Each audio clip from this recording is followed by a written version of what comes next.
Hi, my name is Selena Landis, and I am the researcher, and I will be answering some of the questions that the professor has asked the students to answer, which I'm a student as well as a researcher. So the first question that the professor asked was, how modernism and postmodernism inform research in MFT, so marriage and family therapy. Well, how modernism and postmodernism inform research is by using evidence-based research to help clients chase off the pains in the world that are bringing them into therapy in the first place. Both modernism and postmodernism focus on different routes for therapy. Both are in the best interest of the client. So basically, modernism focuses more on, the qualitative research, reports, research data where you're turning in reports. Whereas postmodernism, gears into more of a socialism approach where, they use society, real life experiences, etc. So modernist approaches are often structured around diagnostics and focus on the grounded theories that identify patterns that lead individuals into dysfunction. Postmodernism focuses on a lived experience. They focus more on collaboration and empowering clients to write their own narratives. Modernists can bring to the table special strengths globally, being concerned more with reality, knowledge, and change. While postmodernism can bring in different concerns such as oppression, social justice, and local perspectives. Either way, applying data and criticism from both perspectives can bring about better mental health services. And then the role of research in your future career. So I'm going to discuss the role of research in my future career as a researcher, student, etc., therapist. So the role of research in my future career is very crucial in finding out how to use both approaches to my benefit, because clearly you can use both ways work. So if I, as a researcher and therapist, can know when to use a systems lens to untangle emotional triangles, and how and when to invite a client to rewrite the script of their life. Your reactions to the TED Talk video. So, my reactions to the TED Talk video is a very, I would say I really enjoyed the video, I must say. It was a shocker when I first went to the video to read it, just because I went from modernism to, and postmodernism to,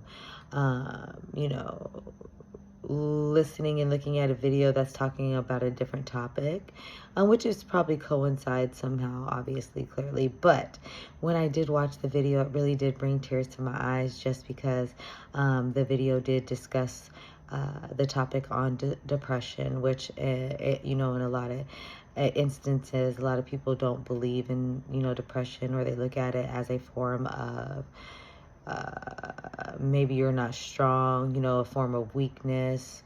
And so, listening to that video, and then not only that, but then the speaker, just discussing his own experiences as far as depression, it just proves, it doesn't matter your social status, how much money you have, or how famous you are, or how much money, you don't have, whatever the case is, it does not matter. Happiness, comes from within, and it doesn't matter what you have. You can be depressed, you know, and depression does come, you know, there are instances where, you know, there's situations where, you know, if you're living in poverty or stuff like that, where it is true that depression could be higher in those instances, because, you know, if you're unable to pay rent and put a roof over your head and your family's head, that is very just depressing. Okay, if you can't or unable to provide food for your family, that's depressing. So there are instances like that a lot of times where people are depressed because they're unable to live in society comfortably, you know. But then there's also instances where you see people who are millionaires and who are rich and who are depressed out of their minds. And you know, it's because they're not happy with themselves. Money doesn't buy happiness, you know, that people are depressed. You know, it doesn't matter what you have, what your social status is, what career you have, how many kids you have, or where you live, or, you know, it matters what, you know, it comes from within. So, just listening to him too talk about how, you know, he got medication, you know, for his depression, and, you know, then he mentioned things about suicide. You know, it's just, you know, situations like with me, you know, I can relate to it just because my daughter passed away about actually 3 years ago. And so I suffered severe depression, actually. I got down to 93 pounds. So I got really skinny. You know, I didn't want to live. I didn't want to live no more. I remember walking down the street and, you know, wishing that a car would hit me. Just FYI, that's how my daughter passed away. She was struck tragically by a car. So when I was walking down the street, I was wishing that a car would hit me, and it was me, and I was the one that passed away instead. So, you know, even when it came to food, I had no desire to eat. You know, my mom was worried that I was gonna deteriorate away. So I've experienced depression, and depression is real. So when I listened to that video, it really touched my heart, because I'm like, wow, this is good. This is good. Having a conversation regarding, you know, depression. So I really enjoyed the video. So diversity needs in research. I feel like diversity needs in research is very important. You know, you can do a research study and gain a lot of knowledge, and do a research study on, let's say, of Caucasians, and then, you know, the information that you get from this study is going to be a lot different than, you know, you doing research on Indians, because, you know, they're two different demographics or people, and they do things differently. So diversity is very important when it comes to research, because having diversity allows for less bias, okay, when it comes to research. Addressing research coming from all backgrounds also allows for equitable opportunities for individuals to benefit from research, and not just like one set or group of individuals from the same background. So by allowing equality in research, this ensures that everyone, regardless of background, gender, race, religion, sexuality, disability, or socioeconomic status, can all have opportunities to benefit from the rewards and findings from research.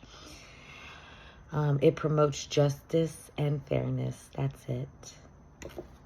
Thank you, everyone. Have a beautiful day.